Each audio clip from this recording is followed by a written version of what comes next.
Hey y'all, my name is Brittany and I'm going to share with you the easiest way to get clients and customers to your website. And a little bit about me.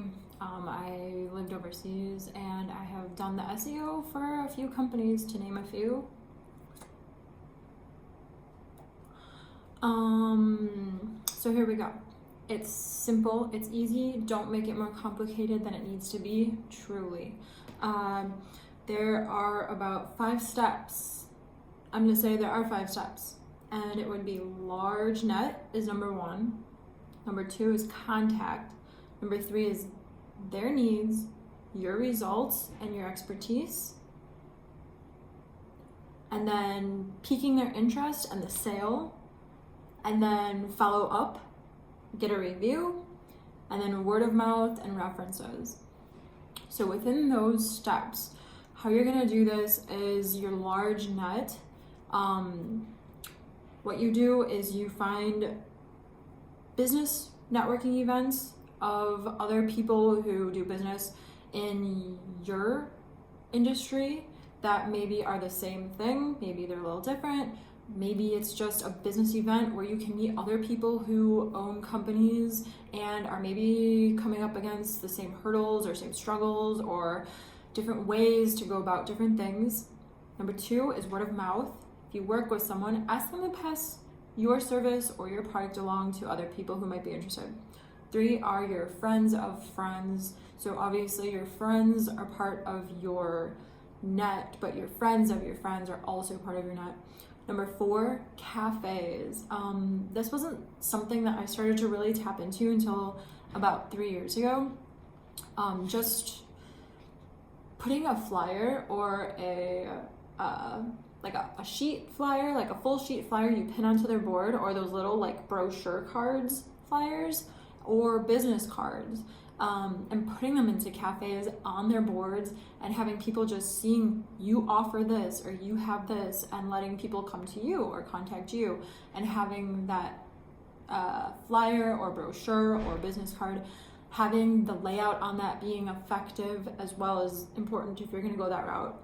Facebook groups, these are huge, and all this is completely free, but Facebook groups, I'm surprised these are still free, because you can literally find a group of people who are looking for what you have to offer, and you can push your service or product out to these people for free, as long as it doesn't go against that Facebook group like guidelines, so they don't block you, because some have it so it's like you can't spam or advertise only on certain days. You just have to follow that. And some of these groups have like hundreds of thousands of people, and you can literally push out into that audience daily, weekly, daily, multiple times a day. I just suggest not doing it more than like 3 times a day to the same Facebook group, because I've gotten banned doing that, but that's super useful. SEO, doing this on your own website is a huge component to creating a large net. And the last thing is referrals and reviews from past clients, which is kind of like word of mouth and kind of like friends of friends. So the next step after you have this large net set up, you have it perfectly set up. If you have a huge fishing net and there's holes in it, you're not going to catch any fish because they're all going to just go through that hole, right? Well, that's not really how this works out, but the point is if you're doing all these things for your large net, that you're creating a large net that is going to be more effective, much more effective. Because if someone sees your card and they go to your website and your website looks janky, they're probably not going to trust you. And if someone sees your website but there's no way to actually like follow through to contact you, and you don't have the referrals or the experience, they might be like, wow, their website looks great and it looks like they can do this and it looks like their product might be good, but there's no reviews, there's no referrals, there's nothing on it. They don't have a history. Having all that set in play really gives you the platform for people to come to you and be like, I trust this company, and you want that. So having your large net set up, great. Then contact. Whenever someone contacts you, texts you, emails you, messages you through your Facebook, through your Instagram, through your Pinterest, through your website, contact them right away, like ASAP, right when you see it. And even if you don't have the answer, just say, hey, I'm rushing into a meeting right now. I would love to get back to you in about an hour or so. That gives you time to either A, go to your meeting, or B, figure out what you want to say to this person and see what angle are they coming from, what do they need your product for, kind of get a little bit of a ground layout of how you're going to approach this potentially new client or customer. That's step 2 is the follow-up.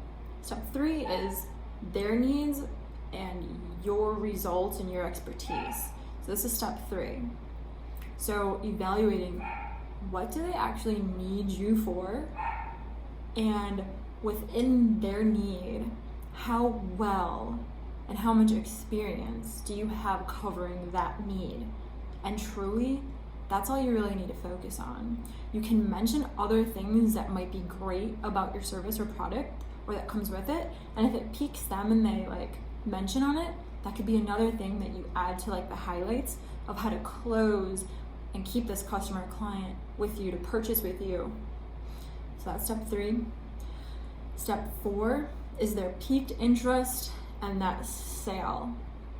So when they're interested, and you've identified their needs and you've locked in your expertise and the results that you can get for their needs, their interest is piqued, that's when you say something along the lines of, do you want to book this now? I can send over the invoice. Do you want to book this now? I can send over the confirmation. Do you want to purchase now? I can have that sent to you within the next blah, blah, blah days.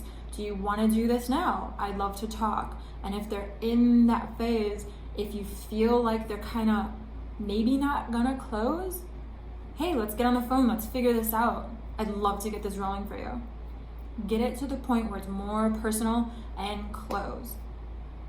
Once you close, so we just went through that step 4, close on the sale.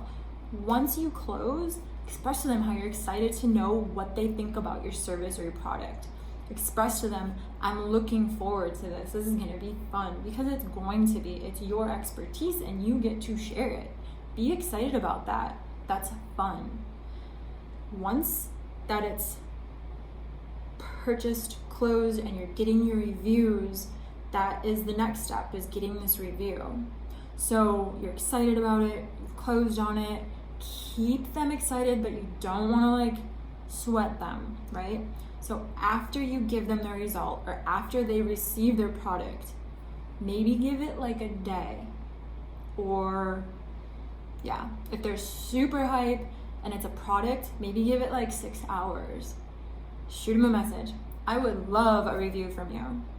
Wow, you really look great, or this service seems to be working really well with your situation, or I saw your picture you posted on your Instagram. You look amazing with this product. I would love a review from you. Boom. Lock that excitement into that review. That is step 5. So the last step here, which I guess there's 6 steps that I do, is word of mouth and referrals. So now this person is excited. They literally just stamped that you are great with their review. Now say, hey, you had such an awesome experience with this. I would love it if you know anybody that would love this product or service as well. Just share it with them. That'd be great. That would really help me out, and that'd be so much fun. Just pass it along. Have them pass it along. Have them pass their excitement along. They're already sharing about it. If they're talking about it and excited about their new product or new service or whatever it was, have that excitement flow through to the review and sharing it. Then you get referrals. Now on the referrals and people who contact you from that, do the same thing. That's it. And that is a short, simple, easy how to close on sales.